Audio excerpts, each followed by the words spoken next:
Ingat, ini rumus. Di saat kita ingin mengajak seseorang, harus memandang orang lain dengan pandangan merendahkan. Seorang guru kalau memandang murid dengan pandangan merendahkan, tidak akan mengirim ilmu. Kalau rumusnya didapat, rambu-rambunya didapat, belajar gampang. 5 menit cukup nanti. Makanya mukaddimah yang panjang, nanti ilmunya 5 menit saja sudah selesai, gak usah banyak-banyak. Baik, kemudian rambu-rambu bagi yang belajar. Rambu-rambu bagi yang belajar harus ada mahabbah dan adab kepada seorang guru. Sama, guru harus punya mahabbah dan adab kepada murid.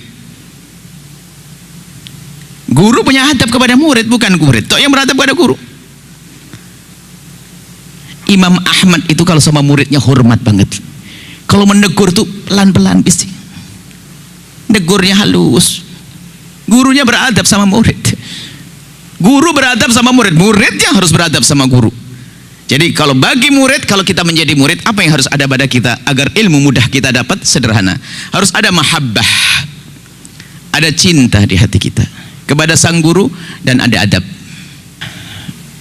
Mahabbah itu ditandai, mahabbah ditandai apa?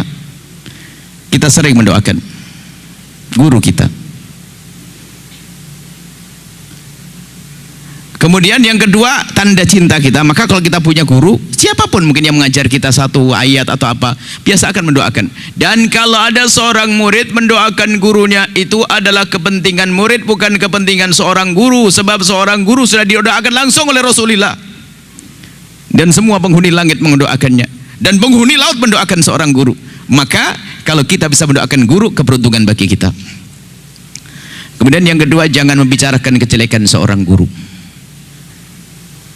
Kalau kita melihat kejelekan seorang guru, anggap itu adalah musibah besar bagi seorang murid. Bencana seorang murid, tantangan berat seorang murid kalau dibukakan oleh Allah aib gurunya. Naudzubillah. Hilang cinta saat itu. Makanya orang-orang dahulu itu kalau dibukakan aib gurunya itu menangis dosa. Kekotoran hatinya langsung dikoreksi. Misalnya seorang murid lihat gurunya melakukan kesalahan. Dan menyalahkan gurunya, dia langsung mengatakan, "Ya Allah, kenapa kau tampakkan kekurangan guruku di mataku, takut aku kurang cinta ya Allah." Menangis dia.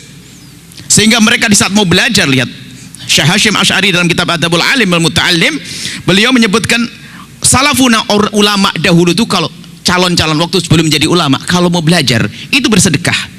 Setelah bersedekah itu berdoa, "Ya Allah, dengan sedekahku ini Allah, tutuplah kekurangan guruku agar tidak terlihat olehku." Makanya kalau ada murid mencari kesalahan guru, dijamin dia nggak akan dapat ilmu. Dan ingat, kalau kita mencari guru yang tidak pernah bersalah, sampai mati kita nggak punya guru. Akan tapi ketahuilah, nasib baik seorang murid adalah jika ditutup oleh Allah kekurangan gurunya. Kenapa? Agar semakin cinta. Lah kalau sudah murid punya bekal cinta, jangan bicarakan kejelekan guru, bicarakanlah kebaikan guru. Kalau kita sering membicarakan kebaikan seorang guru, maka ketahuilah teman kita yang mendengar pun ikut senang, akhirnya dia ikut. Maka ada istilahnya membaca manakib. Manakib itu adalah kisah mengagumkan, kisah baiknya seorang guru. Manakib, sebutkan guru kita, guru Al-Quran kita, Masya Allah dia soleh, dia gini-gini.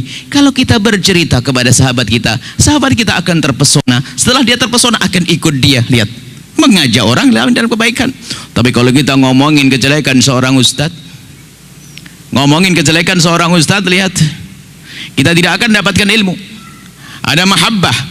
Maka kalau sudah orang mahabbah, adab tata krama itu, adab itu disesuaikan ya. Adab itu ya tata krama, kita mengerti, mendengar, patuh, sopan santun. Kalau seorang murid tidak punya adab dan tidak punya cinta kepada guru, biarpun yang mengajar seorang wali kutub, wali besar pun nggak akan bisa dapat ilmu. Yang ngajar Syekh Abdul Qadir Jailani nggak akan dapat ilmu. Bahkan biarpun yang mengajar Nabi Muhammad SAW, maka ketahuilah dia tidak akan dapatkan ilmu karena tidak punya mahabbah. Ada contoh, alim, hebat, pinter, cuma tidak punya adab dengan Rasulullah, tidak punya mahabbah dengan Rasulullah, maka menjadilah dia Ustadz Abu Jahal. Tahu? Kenal? Abu Jahal itu alim. Tidak ada ayat Al-Quran turun kecuali dia hafal. Tidak ada Nabi bersabda kecuali dia tahu. Bahkan begitu hebatnya Abu Jahal, rajinnya belajar dari Nabi. Kalau dia pergi jauh, dia membayar orang untuk duduk dengan Nabi Muhammad agar tidak ada kalimat yang terlewat dari lisan Nabi. Cuman tujuannya bukan untuk mencari kebaikan, tapi tujuannya untuk mencari-cari kejelekan Nabi yang tidak pernah ada. Karena di hatinya tidak ada cinta. Lihat, padahal dia dengar firman Allah, dengar suara Nabi yang indah, dan melihat akhlak Nabi yang mulia. Karena di hatinya tidak ada cinta, maka nggak ada ilmu. Baik, selesai.